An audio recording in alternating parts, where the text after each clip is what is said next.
Shalom! Bem-vindos a mais um devocional Sabedoria que vem do alto.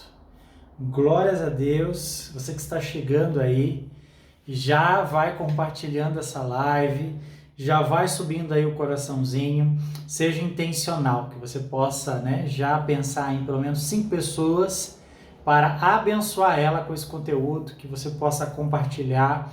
Pois, a ideia é que mais pessoas acessem a sabedoria, que mais pessoas possam ter literalmente o acesso e o privilégio de receber dessa palavra, que vem do Senhor para as nossas vidas.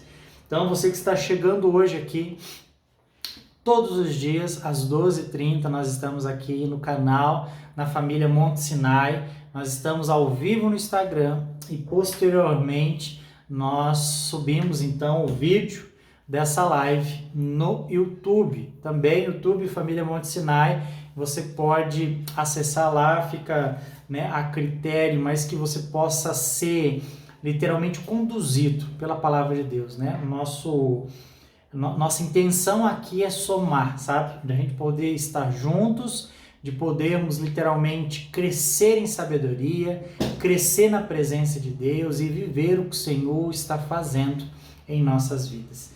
Eu já queria começar aqui com um provérbio de ontem ainda, algo muito intencional, e eu acho que vale muito a gente poder já começar com ele, que seria Provérbios 25, que fala, que águas profundas são o propósito do coração do homem. Ou seja, o propósito é como águas profundas. Você precisa conquistar primeiro o discernimento para depois descobrir o seu propósito. Então, quando nós buscamos o discernimento em Deus, Deus revela o nosso propósito. Então, que você possa já começar com essa ministração já no seu coração, de que o propósito está dentro de você e você precisa escavar, você precisa colocar à tona, você precisa trazer para fora. Isso é fundamental para que eu e você possamos crescer. Então, Provérbios, o livro de Provérbios, ele sempre tem algumas características e nós temos estudado ele aqui maciçamente. Então, nós vemos que a primeira etapa falava sobre os princípios, sobre as métricas, e aqui nós estamos falando sobre os ditos de Provérbios. E agora, nessa metade ali que eu falo, do capítulo 10 ao 25, nós estamos fluindo nisso, nos ditos de Provérbios. E daqui uns dias nós vamos começar a acessar, literalmente, então, como é os comportamentos dos nobres. Então é algo intencional de Deus, nós podemos entender como o livro de Provérbios ele permeia em nosso meio, como ele se manifesta.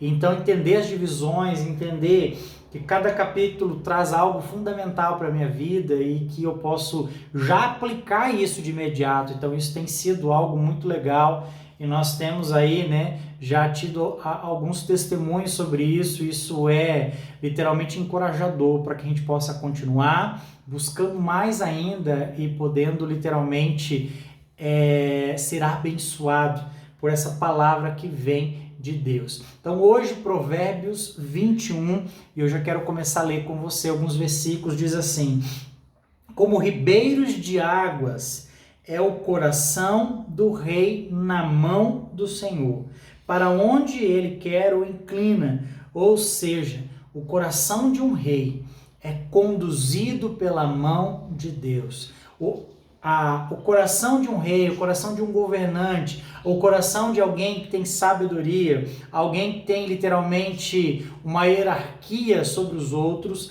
ele literalmente vive isso, Então Deus condiciona e Deus controla todas as coisas. E então ele usa a mão do governante, a mão do líder, a mão de alguém que está sobre esse lugar de poder, para que ele seja conduzido pela mão do Senhor. E aqui no versículo 2 nós vamos ver: todo o caminho do homem é reto aos seus olhos, mas o Senhor sonda o coração. Ou seja, tudo que o homem planeja, tudo que o homem projeta, tudo que o homem tenta fazer, sempre vai ser da intenção do coração dele. E muitas vezes os planos dos homens parecem reto, ou seja, parece algo muito bom, né, aos seus próprios olhos. Mas em tudo que eu e você fizermos, Deus vai olhar qual é a motivação. Deus vai sondar o seu coração, vai sondar o meu coração para ver qual foi a sua motivação. Então tudo que você tem feito hoje, tudo que você tem servido na igreja, trabalhado, projetado, qual é a sua motivação?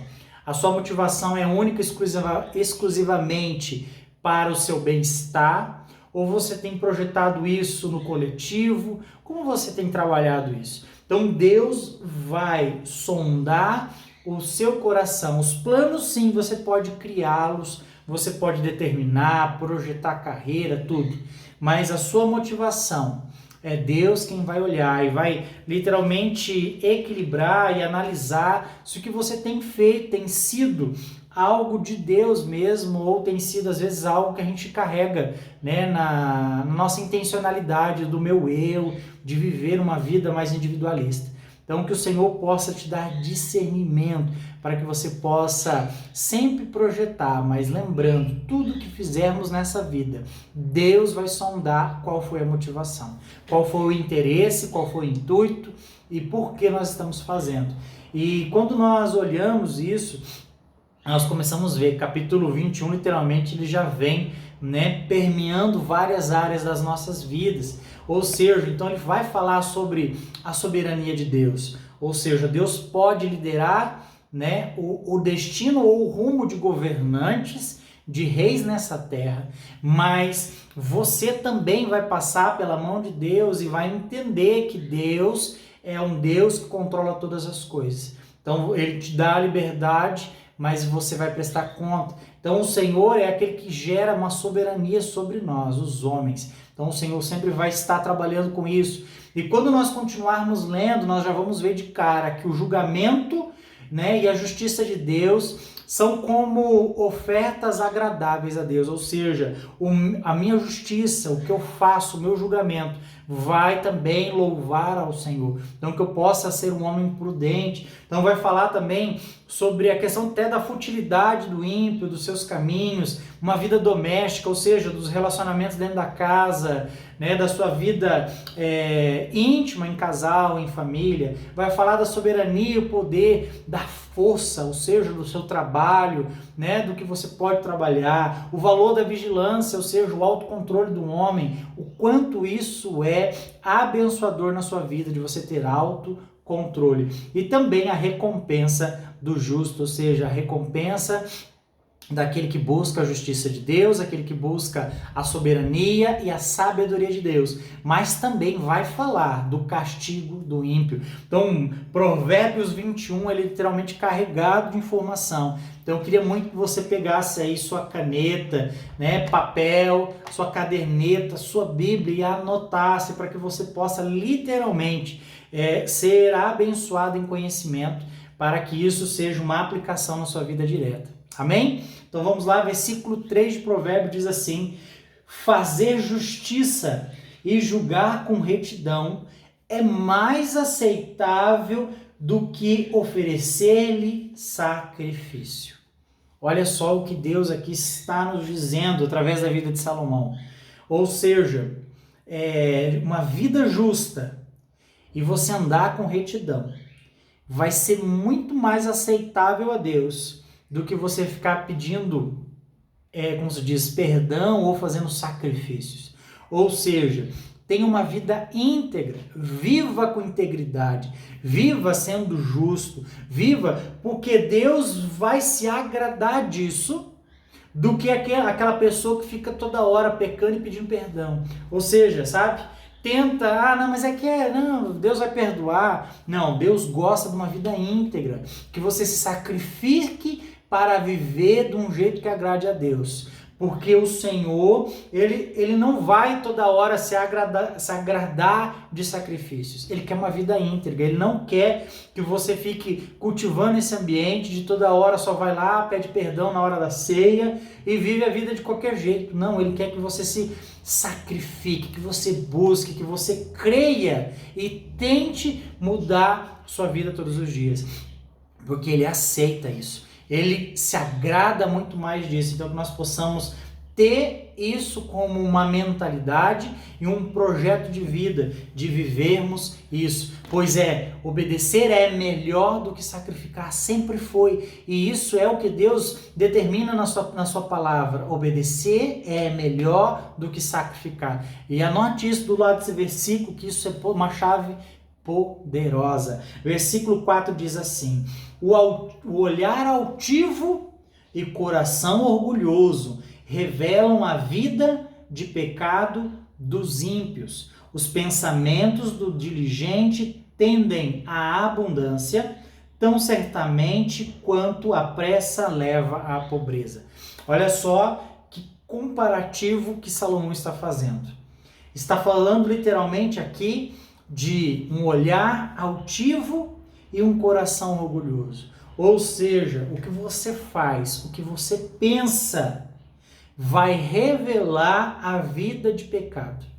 Olha só que interessante, porque quando um homem olha e sempre vê malícia em tudo, sabe? Aquele homem que é ciumento demais, aquele homem que controla demais a esposa, acha que está todo mundo mexendo com a sua mulher, provavelmente isso vai estar revelando o coração dele. Ou seja, ele provavelmente é um homem tendencioso à traição. Talvez ele não faça fisicamente, mas ele consome pornografia, ele vive criando e cultivando pensamentos de pecado dentro da sua mente. E aí as suas atitudes vai demonstrar a vida de pecado. E aí então, esse coração altivo, sabe? Esse olhar rápido, onde vê malícia em tudo, está demonstrando a falta que ele tem de integridade, de relacionamento, de caráter, de vida com Deus. Então, uma vida de pecado sempre vai ser expressa nas suas atitudes. Por mais que a pessoa tente esconder, por mais que a pessoa tente viver uma vida, sabe, além das aparências, não, ali não tem como acusar a pessoa de nada, não, mas uma hora ele começa a trazer à tona tudo que o coração está carregado. Então, o olhar altivo, sabe, esse pensamento, esse lugar orgulhoso de não receber uma correção, orgulho, sabe, essa soberba de não, eu sou o suficiente, eu não preciso de ajuda. Então, isso está demonstrando o pecado e a vida de pecado do ímpio. Então, não seja uma pessoa colocada nesse lugar. Então, que você possa entender e buscar, se você tem tido esse tipo de comportamento, que o Senhor possa te corrigir. Mas se você tem andado com pessoas que andam assim, sabe, vendo malícia em tudo, vendo problema em tudo, né? Então, atente-se, olhe bem, repare, busque discernimento no Senhor para que você também saiba como lidar e como fugir da companhia de pessoas ímpias. Então, os pensamentos do diligente, ou seja, alguém que é ponderado na palavra, alguém que tem bom senso, alguém justo, vai ter sempre abundância. Ou seja, todo projeto que ele fizer, todo plano que ele construir, vai dar bom, vai ser abençoado, vai multiplicar, vai ter retorno. Porque a palavra fala, aquele que não projeta, aquele que já quer rapidamente, certamente vai ser levado à pobreza. Então, Salomão vai equilibrando aqui, olha, aquele que pensa, aquele que constrói, aquele que anota, aquele que faz planilha, sempre vai ser abençoado. Mas o outro que é o recurso e o retorno rápido, sabe?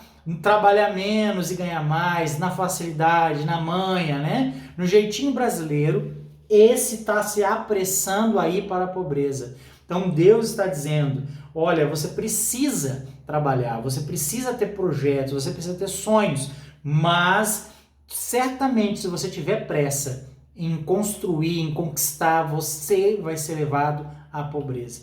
Então isso é algo que nós precisamos ter sempre como uma sabedoria de Deus para as nossas vidas. Construa, obedeça processo. Não fuja das etapas da vida, para que você seja alguém abençoado. Versículo 9 diz assim: melhor é morar num canto do eirado do que com a mulher briguenta numa casa ampla. Ou seja, é melhor você viver numa simplicidade, sabe, num cantinho, numa casa pequena, do que você ter uma mansão e não ter paz dentro dela. Então, Salomão está priorizando aqui. O relacionamento é muito mais importante do que o ambiente onde vocês estão. Então, é melhor você estar num lugar muito simples, mas você terá alegria. A sua esposa sempre abençoando você. Você num ambiente onde seus filhos estão sentados à mesa.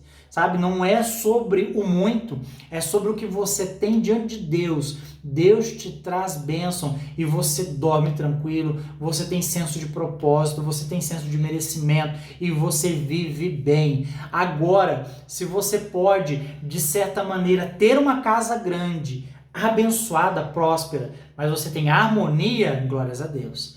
Mas se isso te trazer peso e te trazer problemas, não coloque as suas expectativas nisso. É melhor viver bem com quem Deus colocou na sua vida como esposa, como marido, do que você conquistar bens aqui e você não poder desfrutar, porque uma casa onde há briga, ninguém desfruta do ambiente. Pode ter piscina, pode ter churrasqueira, pode ter aí sala de cinema na sua casa, mas se você não tem paz, você não desfruta.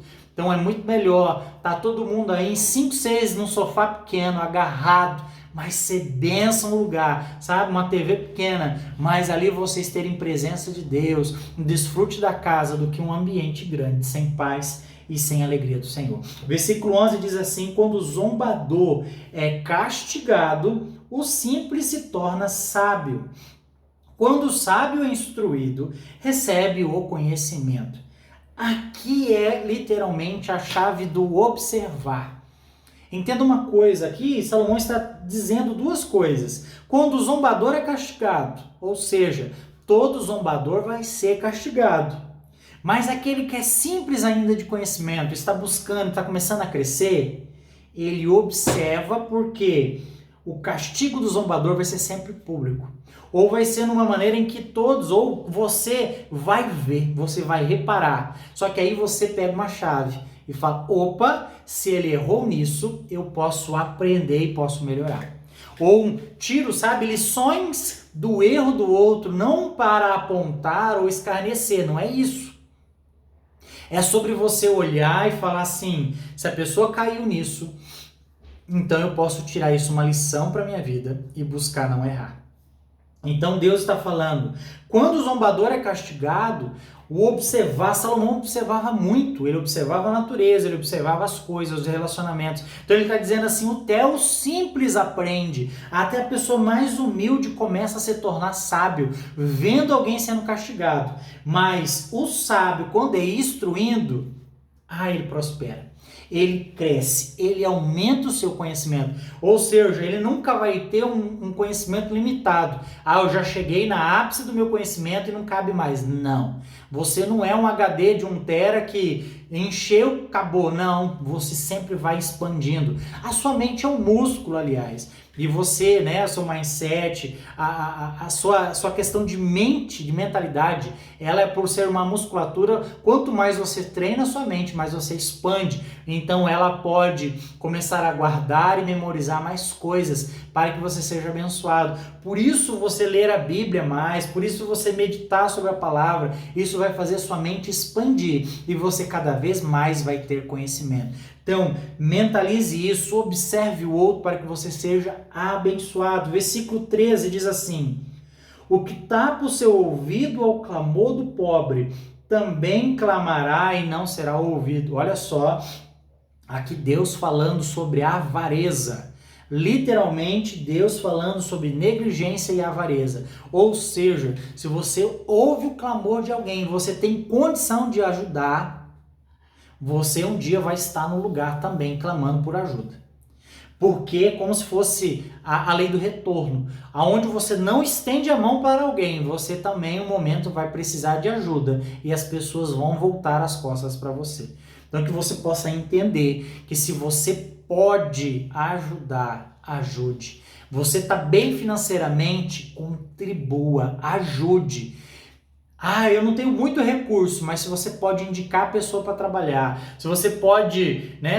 Tem três calças, dá uma, tenho 3 sapatos, dá um. Você ajuda alguém para que essa pessoa possa se alavancar de novo, você está estendendo a mão. Mas quando você recolhe ou tampa os ouvidos, Deus está dizendo, um dia você também vai precisar e ninguém vai ouvir o seu clamor. Então que nós possamos ser sábios e entender que se eu estou numa condição de ajudar, não posso ser negligente, não posso ser avarento, tá? Então isso Deus abomina, Deus não gosta. Então que nós possamos entender e viver isso para que possamos ser abençoados. Versículo 19 diz de novo aí, ó. Melhor é morar numa terra deserta do que com a mulher briguenta e colérica. Não sei como está na sua versão aí, né? Aqui está mulher briguenta e colérica. Se alguém tiver diferente, sobe aí um comentário. Mas olha só que interessante. É melhor morar numa terra deserta do que numa casa com uma mulher briguenta e colérica. Não sei você, mas eu acredito que Salomão tinha muita experiência em relacionamentos, né? Tinha muitas esposas e eu acredito que ele, observando o trato, observando as famílias, né? Então acredito que Salomão pôde literalmente aprender muito. E aqui ele está dizendo algo, né? Sobre a gente entender também, né? Qual é a expressão do outro, o que ele é, né? Se ele é colérico, fleumático. Então nós podemos também, entender e interpretar isso para que os relacionamentos sejam abençoados, né? Uma mulher rixosa, né? A Marli subiu aqui o comentário. Então que a gente possa literalmente entender isso, né? Que viver debaixo de um teto com uma pessoa que é briguento e que é explosivo, que é ansiado, né, pelo colérico que vai, talvez aqui, né, daria para fazer a junção sanguíneo e colérico. Então, por quê? Tem desafios e nós precisamos ser pessoas que são apaziguadores, que fugem de contendas, que sabem, né, literalmente ser abençoadores. Então nós precisamos entender que as pessoas têm temperamentos diferentes, mas nós precisamos buscar em Deus sabedoria. Então, se a pessoa é colérica, se ela se vê no lugar de colérico e briguento, então comece a ter, né, ponderância, sabedoria, respire antes de falar, pense antes de agir. Por quê? Porque a palavra está dizendo que é difícil aturar você. Então, se você é colérico, se você aí é uma pessoa briguenta e lixosa, ou seja, busque no Senhor ser freado. Você homem, você é sanguíneo, você é colérico, você é aquele que fala e depois pede desculpa, refreie sua boca, pense antes de agir para que você seja mais assertivo, para que você possa ser uma pessoa abençoadora.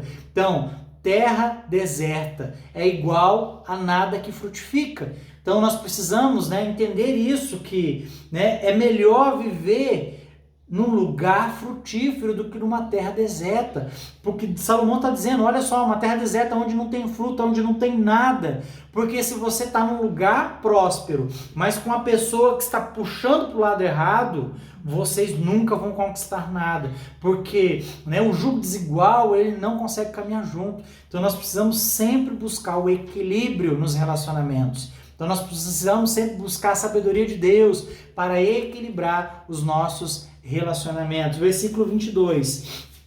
Contra as cidades dos fortes, sobe o sábio e derruba a fortaleza em quem confiaram. Olha só, aqui está dizendo que um homem sábio pode dominar uma cidade fortificada. Um homem sábio, sagaz, um homem entendido, cheio de sabedoria de Deus, pode vencer um lugar de fortaleza, pode vencer uma cidade onde há muitos guerreiros. Por quê? Porque a maioria das batalhas está sendo vencida dentro da mente, está sendo vencida dentro do coração, está sendo vencida na sabedoria de Deus. Há um livro, A Arte da Guerra. Shin-Tzu é o autor e ele diz assim: você não precisa temer sem batalha se você conhece a si mesmo e se você conhece o seu inimigo. Ou seja, sabedoria de eu saber quem eu sou, das minhas melhores armas, mas também saber quem é meu inimigo. Nós sabemos que o Evangelho, diz que nós não militamos contra a carne, mas sim contra o Espírito. Então nós não estamos lutando contra as pessoas, mas sim contra as potestades, contra Satanás. Então se eu conheço o meu inimigo e eu conheço a mim mesmo, eu não vou temer sem batalhas, porque eu sei os resultados. Todos eu vou vencer, porque a sabedoria de Deus traz isso. Você buscar entendimento para viver uma vida abençoada e que cresce todos os dias. Versículo 30. Não há sabedoria, nem entendimento, nem conselho contra o Senhor. Olha só, você não consegue de maneira alguma projetar ou ter entendimento ou fazer algo que vá contra o Senhor. Sabe, se opor à vontade de Deus é literalmente remar contra a maré. É um lugar em que você não vai ter êxito. Então eu preciso ir sempre a favor da vontade de Deus. Há muitas pessoas querendo lutar com Deus, medindo, querendo fazer aquela queda de braço, achando que podem ganhar do Senhor. O Senhor sempre tem o bem para nós, sempre tem o melhor. Por isso eu preciso entender e buscar sempre discernimento às luzes da Escritura, à luz do Senhor, para viver e fazer os meus projetos que vão ao lado do que o Senhor está planejando, ao lado do que o Senhor está aconselhando a minha vida. Então nunca vá contra a vontade de Deus. Se Deus te direcionou, cumpra, faça. Olha só o que o versículo 31 diz assim: o cavalo prepara-se para o dia da batalha, mas do Senhor vem a vitória. Ou seja, eu posso preparar os meus carros, os meus cavalos para ir para a guerra, mas é o Senhor quem vai me dar a vitória. Você pode se preparar todos os dias para sair aí para a batalha. Nós falamos que nós vamos, matamos um leão todos os dias, nós saímos e vamos em busca do nosso sustento, da provisão. É uma batalha lá fora. Você sai da sua casa, tudo parece que está contra você, para que você não tenha êxito, para que você desanime, mas aí você se prepara. Mas é Deus quem vai ser a sua condicional de vitória. Então os homens podem fazer planos, os homens podem projetar a sua vida, mas do Senhor vem o querer, o efetuar. Então todos os dias você esteja preparado, prepare o seu cavalo para a vitória, para o dia da batalha, esteja alinhado, mas busque no Senhor, porque é Ele que vai ser o determinante para você ser abençoado e ter vitória. E eu gostaria de hoje orar sobre a sua vida. Feche seus olhos onde você estiver, que você possa agora, nesse momento, se conectar com o Senhor, para que vocês também sejam abençoados. Pai, em nome de Jesus, nós oramos, Pai, e queremos declarar, Pai, a vitória do Senhor sobre os seus filhos. Pai, que todos os planos, projetos possam passar pelo filtro do Senhor, Pai. Que o Senhor, Pai, literalmente direcione, gere, Pai, conhecimento, sabedoria, e que nós possamos, Pai, ser justificados aos Teus olhos. Que os nossos planos, Pai, sejam inspirados pelo Teu Espírito. E que o Teu querer e Teu efetuar seja sobre nós, sobre os Seus filhos. Pai, estende Sua mão sobre os Seus filhos. Guarda cada casa, guarda cada família, Pai, que eles sejam abençoados. Pai, nós queremos declarar, Pai, um dia de romper, um dia de crescimento, um dia de avanço, Pai, sobre cada um que está acessando essa live, ou que está vendo, Pai, esse vídeo em outro momento da vida, mas que eles possam ser abençoados, porque nós cremos, Pai, que a Tua palavra é viva e é eficaz. O Senhor, Pai, é um Deus que opera milagres, e o Senhor está, Pai, querendo abençoar os Seus filhos. Pai, gere o cuidado, gere a transformação necessária para que os seus filhos avancem e cresçam em sabedoria. Pois assim eu oro, Pai, no nome do Teu Filho Jesus. Amém, amém. Glórias a Deus. E literalmente aí que você tenha um dia abençoado. E amanhã, às 12h30, aqui no perfil da Monte Sinai, nós temos um encontro marcado. Que você seja abençoado, tenha um excelente dia e até amanhã. Shalom!